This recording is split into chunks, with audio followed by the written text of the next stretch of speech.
노원구에서 온 결혼 7년 차 아들 둘 맘입니다. 친구가 신도시에 피 얼마를 내고서 그 분양권을 점유받았다는 얘기를 듣고 그때 처음으로 청약을 넣었는데 정말 운 좋게도 이제 가점이나 뭐 이런 거 아무것도 안 되는데 예비 당첨으로 30평대 아파트를 분양을 받게 됐습니다. 네. 근데 별 생각 없이 될 거라 생각 안 하고 넣었던 거라서 계약금도 이제 부모님한테 도움을 좀 받아서 내고 그다음 중도금 같은 경우에도 60%다 대출을 받아야 되는 상황이어서 한 1년 뒤에 그냥 전매를 했고요.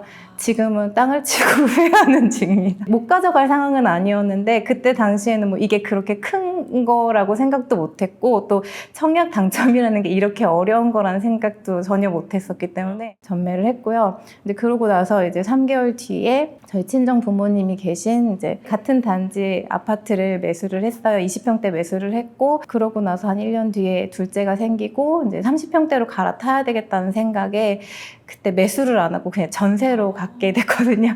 그리고 나서 이제 힘든 2019년, 2020년 지금을 보내고 있습니다. 지금 배우자 소득이 550만 원 있고요. 육아휴직 수당 90만 원 받는데 이게 5월, 10월까지 이렇게 받을 예정이고 월 지출은 한 320만 원 전후이고요. 자산은 총 한 4억 조금 넘는 돈을 가지고 있습니다. 자, 그렇다면 오늘 이제 상담받고 싶으신 내용 말씀해 네. 주시겠어요?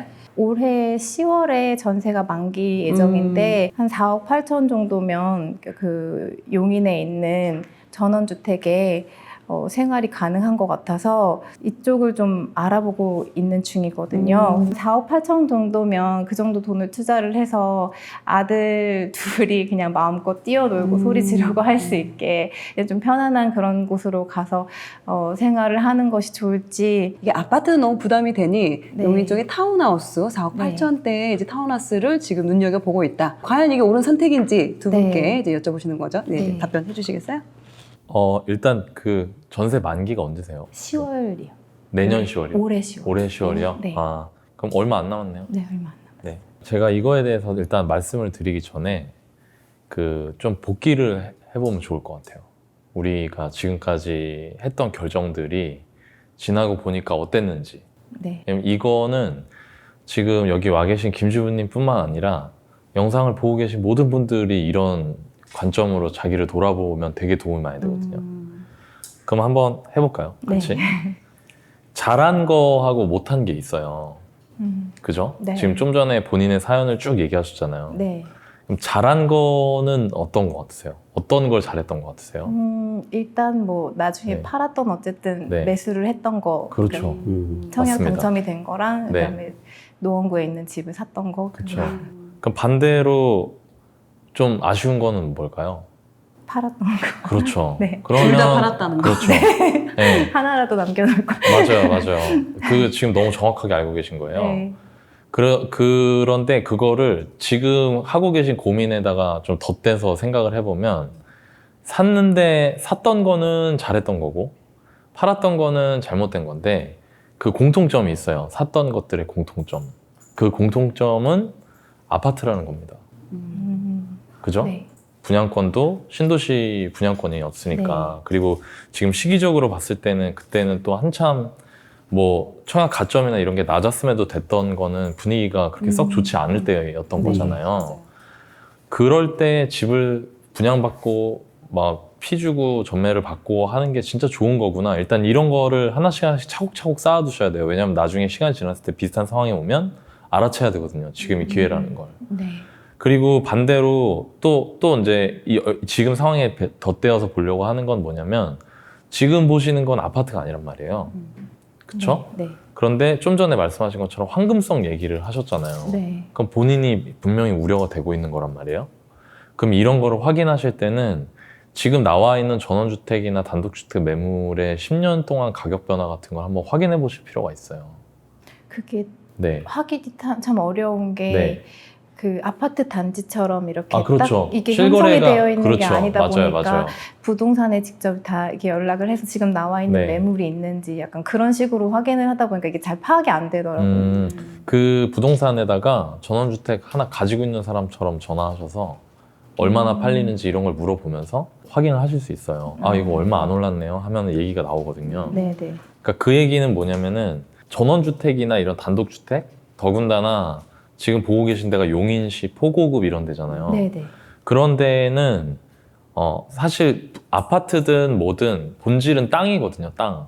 그 땅의 위치가 되게 중요하고 그 땅의 위치가 중요하다는 건 그 땅 주변에 사람들이 많아야 돼요. 사람들이 많은 곳에 있는 땅을 사야 되는 거예요. 네.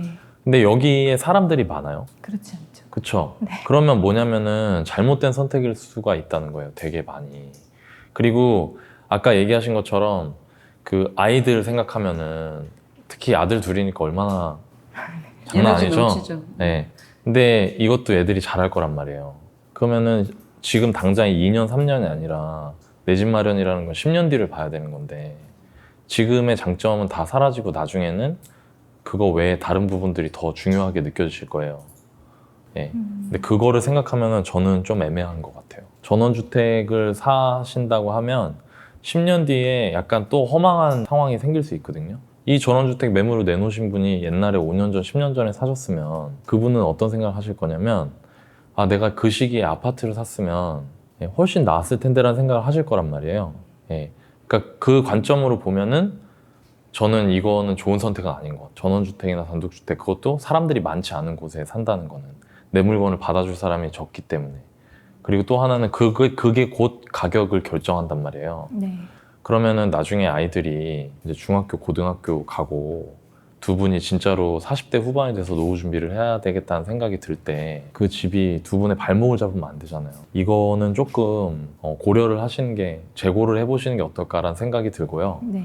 그리고 그러면 이제 아파트를 본다 치면은 어디가 나을까? 네. 예, 그 질문을 그냥 같이 말씀을 드리면 그 용인 쪽도 괜찮아요.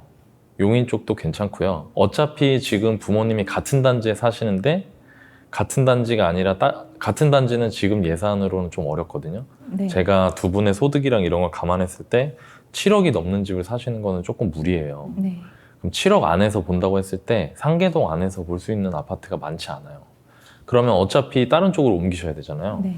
근데 그러면 가깝든 뭐 지하철로 한 정거장이든 두 정거장이든 부모님 힘드신 건 매한가지거든요. 사실 같은 단지 정도인 게 아니면. 네. 그러면 말씀하신 것처럼 전 용인 쪽에 아파트를 매수하셔도 괜찮을 것 같고 7억 정도 되는 아파트가 아직도 있어요. 30평이. 네. 예. 그럼 그게 제가 보기엔 훨씬 더 낫거든요. 근데 예. 많이 내려가야 되는데 이렇게 용인도 네. 수지 있고 기흥 있고 네. 이렇게 처인구 이렇게 있는데 기흥도 요즘 7억대가 잘 안 수지에 있어요. 수지에 죽전이나 풍덕천 쪽에. 역에 바로 붙어 있는 건 없어요. 30평대는. 근데 역에서 조금 뒤로 가면 괜찮아요. 그리고 남편분께서 자차로 출근하실 수 있죠. 용인 쪽으로 옮기시면. 그거는 조금 힘들 것 같아요. 아, 대중교통 이용하셔야 돼요? 네. 왜냐면 근데 직장이 용인이신 거죠? 아니요. 직장 아, 그래요? 강남이어가지고. 근데 거기 강남구 그 역세권이 아니라도 네. 강남 출퇴근 하실 수 있어요. 그러니까 죽전하고 그 풍덕천, 네. 수지구청 성봉역 인근에 여전히 30평대 구축 아파트가 7억 정도 하는 애들이 있거든요. 저라면은 그게 훨씬 더 나은 선택이 아닐까 싶어요. 그리고 거기가 전세가가 5억 가까이 돼요. 그 예전에 전세로 집 팔고 30평대 전세로 가실 때 전세가하고 매매가하고 차이가 많이 나지 않았잖아요. 네. 지금 비슷한 거예요. 예. 근데 이번에 같은 선택을 하시는 것보다는 복귀를 한다고 치면은 매수하시는 게 맞잖아요. 예. 그게 더 나을 것 같다. 그리고 제가 마지막으로 한 가지 팁을 드리면 저층 물건 중에 새해가 안고 나온 물건들이 있을 수 있어요. 네. 지금 아이들이 뛰는 거 이런 거가 좀 마음에 걸리시는 거잖아요. 네. 그 저층 물건은 원래 싸거든요. 또 그런 물건들 중에 새가 들어있어서 가격이 더 싼 것들이 있어요. 그거는 일반 우리 흔히 얘기하는 RR, 로얄동, 로얄층 기준으로 가격이 잡히는 것보다 지금 거의 1억씩 싼 것도 있거든요. 네, 그런 거를 보시는 게 전원주택 하시는 것보다는 훨씬 나을 것 같아요. 네, 그래서 그렇게 보시면 어떨까 싶습니다.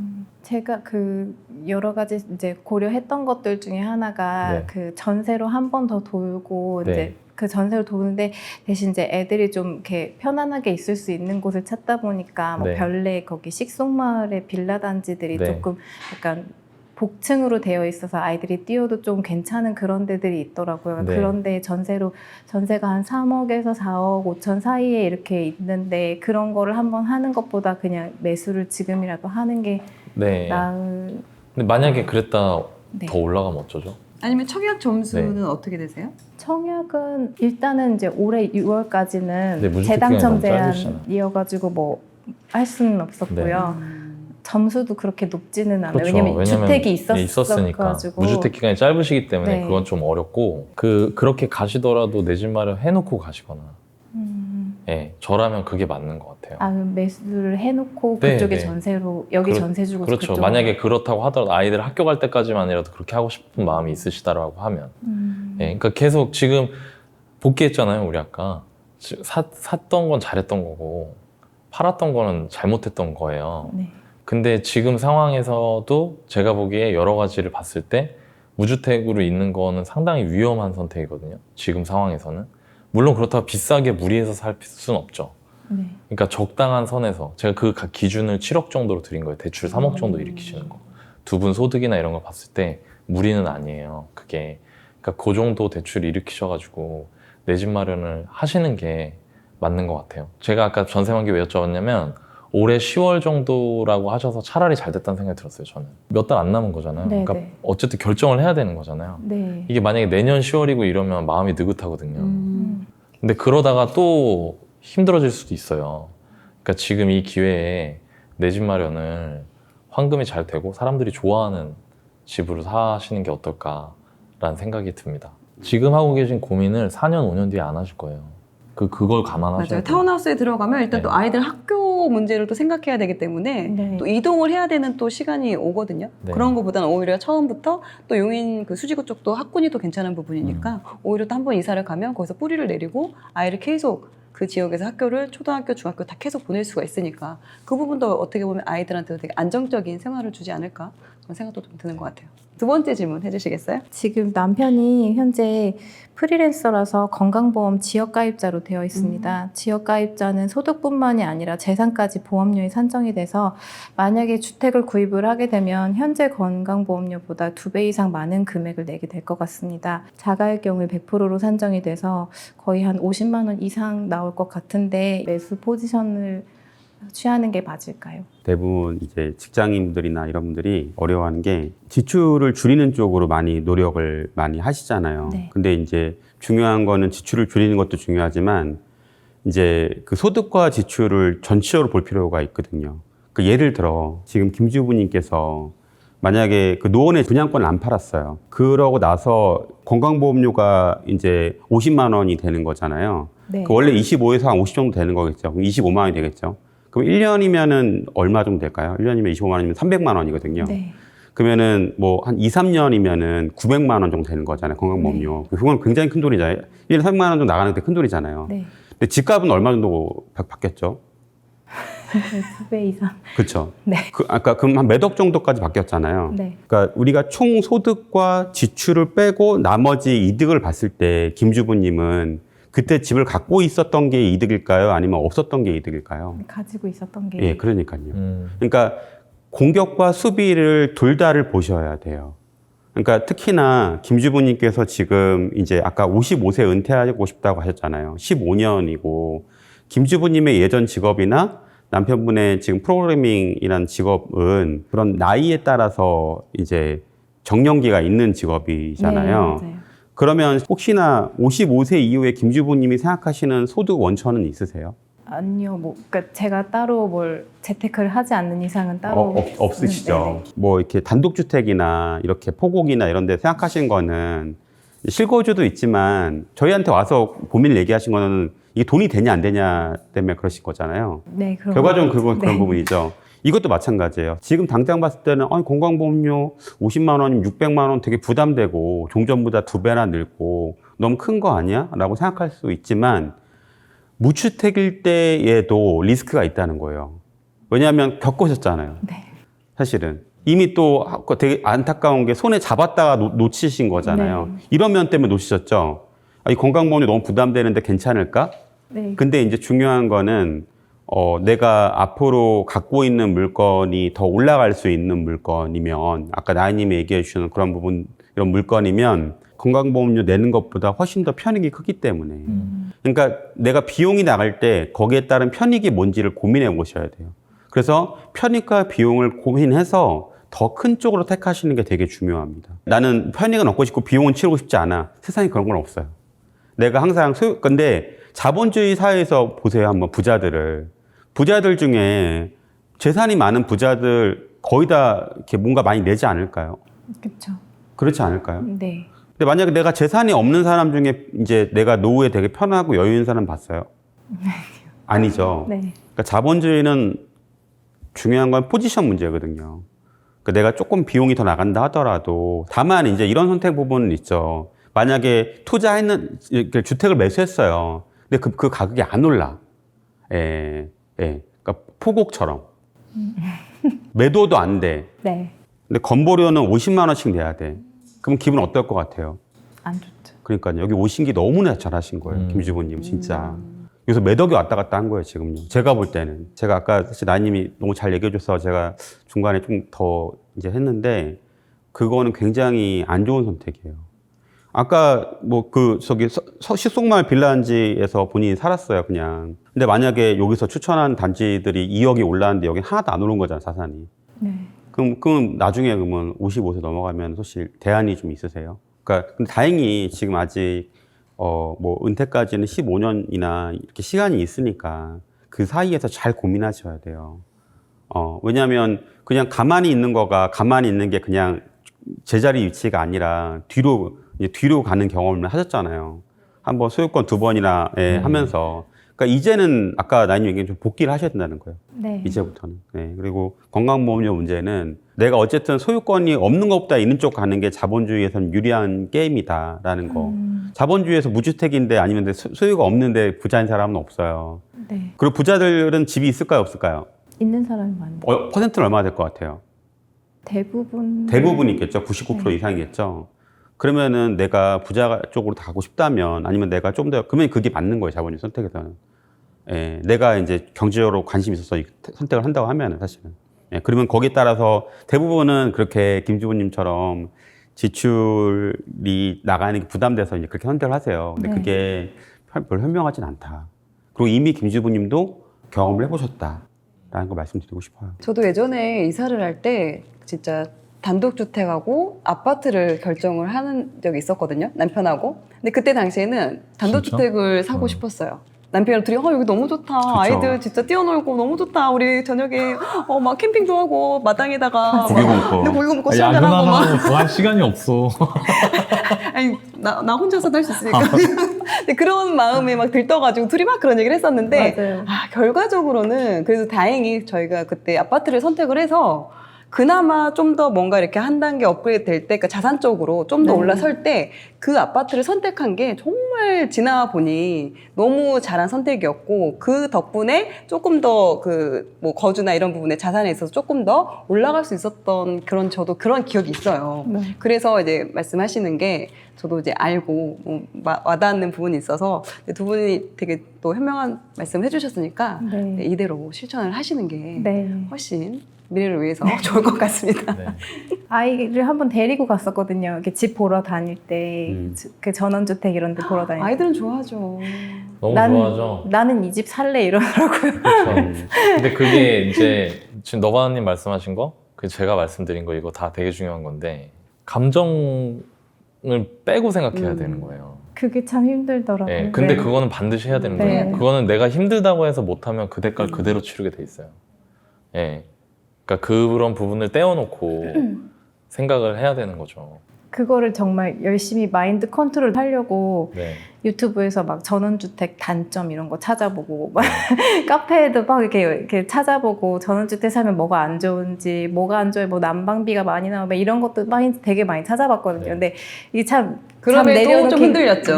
오늘 두 분 쐐기를 박아드렸습니다. 아니야 잘못 선택했어.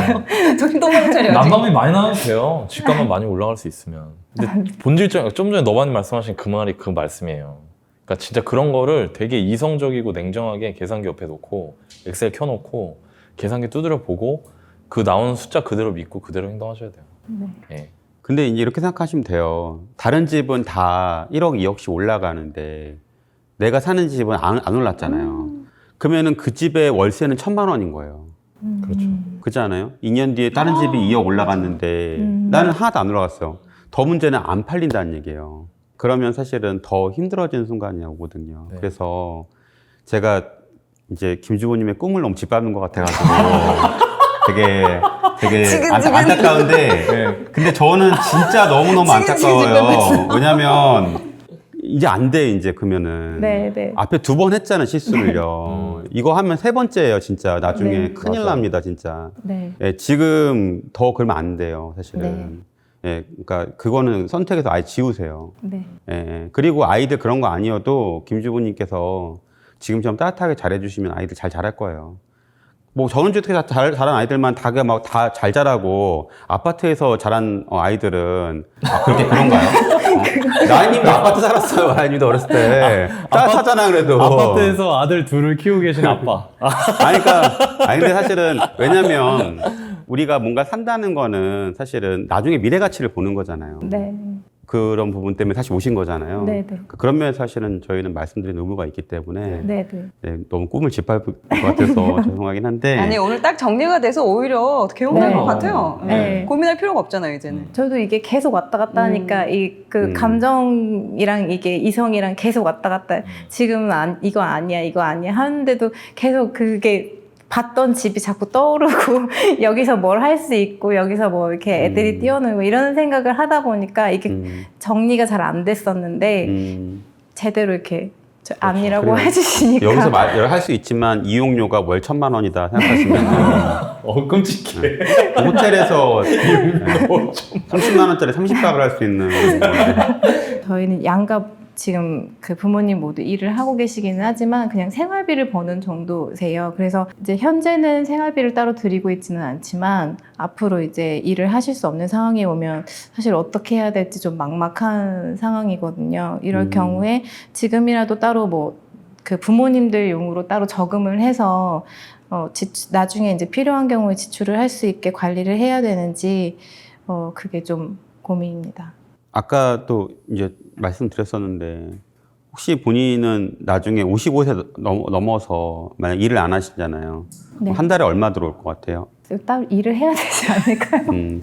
그렇죠. 네. 근데 이제 그런 현실적으로 남편분 일이나 지금 김주부님 일은 언제까지 할 수 있을 것 같아요? 그렇게 고연봉의 직업을. 지금 그걸 고려해서 55세로 잡아놓은 그쵸. 거예요. 네. 예, 그럼 그 이후에는 이제 수입이 좀 줄어들겠죠? 네, 네. 지출은 어떨 것 같아요? 아이들이 점점 그때 당시에 55세 되면 아이들이 몇 학년이고 그런 게 있을 거 아니에요? 한 중학생, 고등학생 정도 될 것 같은데. 그렇죠. 그럼 대학교 네. 학비도 나가겠죠. 네. 그럼 지출은 한 달에 얼마 나갈 것 같아요? 300, 400 정도 그렇죠. 되지 않을까. 그러면은 소득이 만약에 앞으로 이제 그 일을 그만두고 새로 두 번째 잡을 얻으시면은 그리고 나서 남는 돈이 얼마나 그러니까 마이너스일 것 같아요? 플러스일 것 같아요? 한 달에? 마이너스일 것 마이너스일 것 같죠. 네. 만약에 안 되면은 본인 노후 네, 준비가 네, 네. 그러면은 그 부담이 누구한테 가야 될 것 같아요? 자식. 네, 네. 네. 본인이 생각할 때는 어떤 게 먼저인 것 같아요? 부모님의 노후 준비, 아니 자식이 본인을 부양하는 거 어떤 게 더 본인한테는 더 저희 노후 준비를 먼저 해야 돼. 그렇죠, 네, 네. 그렇죠. 그러니까 왜냐하면 부모님 그 좋은 마음인 거 알아요. 네, 네. 좋은 마음인 거 아는데 이제 이게 좋은 마음으로 다 끝나는 건 아니거든요. 그러니까 일단은 내가 내 스스로 경제적으로 독립을 해야지. 그 다음에 이제 사실은 본인도 아잖아요. 지금 본인이 이제 열심히 살고 계시지만 여기서 만약에 부모님 노후 준비 100만 원씩 막 200만 원씩 드리면 본인 1년 돈 얼마나 모을 수 있겠어요. 그렇기 때문에 지금 이 시기가 되게 잘 오신 거예요. 15년 남을 때가. 15년이면 정말 많은 걸 할 수가 있어요, 진짜. 예, 자기 자식의 숟가락도 바꿀 수 있어요. 예, 그렇기 때문에 지금부터 뭐가 우선인지 좀 봤으면 좋겠어요. 부모님 노후 준비 좋은데 네.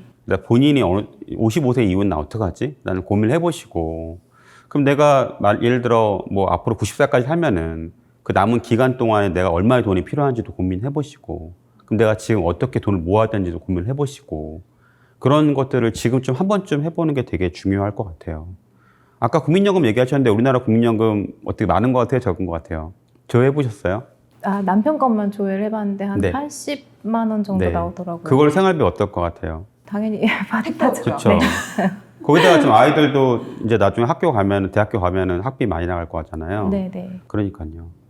그러니까 지금 뭐가 우선인지 먼저 좀 보셔야 될 것 같아요, 현실적으로. 네. 그러니까 되게 좋은 마음에서 아이들이랑 여유롭게 이렇게 아니면 또 부모님과 되게 화목하게 살고 싶다라는 마음, 예쁜 마음 알아요. 근데 자본주의는 그런 게 없거든요. 그냥 그 사람의 포지션에 따라 가지고 바로바로 매겨주거든요. 그래서 조금 제가 자꾸 오늘 김주부님의 꿈을 꺾는 것 같아가지고 안타까운데 저는 그런 현실이 더 김주부님 입장이 더 걱정이 되네요, 사실. 네. 예, 부모님도 물론 어려우시겠지만 예, 김주부님의 어떤 조금 현실들이 이 직종이나 봤을 때는 오래 일하지는 못할 것 같은데 점점 그러면 좀 더 현실적으로 본인 준비를 해야 되지 않을까라는 생각이 좀 들어요. 저 같은 경우도 지금 양가 부모님이, 그러니까 어머님들만 계세요. 친정도 어머님, 시댁에도 어머님들, 아버님들 다 안 계시다 보니까 또 두 분 다 당연히 경제적으로 여유 없으시고, 집도 이제 없으시고 이런 상황인데, 오히려 근데 지금 저는 지금의 이제 부모님의 노후를 제가 이제 어느 정도는 지원을 해드릴 수가 있어요. 근데 그걸 지금 현재 제가 생활비를 드린다는 게 아니라, 아직은 두 분 다 지금 말씀하신 것처럼 지금 양쪽 분이 지금 일을 하고 계시고 네. 생활비도 어느 정도는 버시고 있으시잖아요. 그럼 네. 그때 생활비 그래도 버시고 계실 때 그때 내가 내 자산을 어느 정도 쌓아놔야지. 그리고 나서 이분들이 정말 생활비를 못 벌 정도가 되면 그때는 제가 도와줄 수가 있게 되는 거예요. 근데 지금부터 어느 정도 자꾸 내가 가지고 있는 돈도 많지가 않은데 이걸 자꾸 쪼개버리면 뭉쳐지지 않고 이게 모아지지 않으니까 커지지가 않는 거죠. 근데 일단은 지금은 내 돈을 모아서 뭉치고 그다음에 이걸 내가 불려서 어느 정도 자산을 만들어 놓으면 그때는 정말 지금 제가 두 분의 노후 준비를 어떻게 해드리고 있냐면, 일단 예를 들어서 저는 이제 투자를 같이 진행을 하고 있으니까 투자를 진행을 할 때 보통은 그 아이들한테 통장에 이름을 붙여주잖아요. 뭐 누구 이름 이 통장. 근데 저는 지금 집을, 이거는 우리 친정엄마 노후 물건, 이거는 우리 저희 시어머니, 그러니까 아파트를 저는 이제 투자를 하니까 그렇게 이제 해서 이걸로 직접적으로 제가 이제 돈을 드리는 것보다 이거를 투자와 연관을 시켜서 그럼 이게 자산이 굴러가면서 어느 정도 시차가 일어나니까 그러면 그게 모아지고 그거를 나중에 이제 양쪽 어머님들이 좀 힘들어 하실 때 아니면 이제 자금이 필요할 때 그때는 이 자금들을 정말 부담 없이 드릴 수가 있게 되니까 전 지금 그렇게 준비를 하고 있고, 내가 지금 여유가 없는 상황에서 양쪽을 도와주려면 그게 너무 힘들고 부담스러워요. 근데 내가 어느 정도 여유가 있으면 정말 기쁜 마음으로 해드릴 수가 있고 양가 분들도 더 부담 없이 그 돈을 정말 이렇게 잘 받아서 그래 잘 쓸게 이렇게 될 수가 있는 거지. 일단은 일단 내가 먼저 제대로 자산을 잘 키워놓고 그 다음에 양가 부모님을 해주시는 게 훨씬 더 빠르고 좋은 방법이지 않을까라고 생각이 들어요.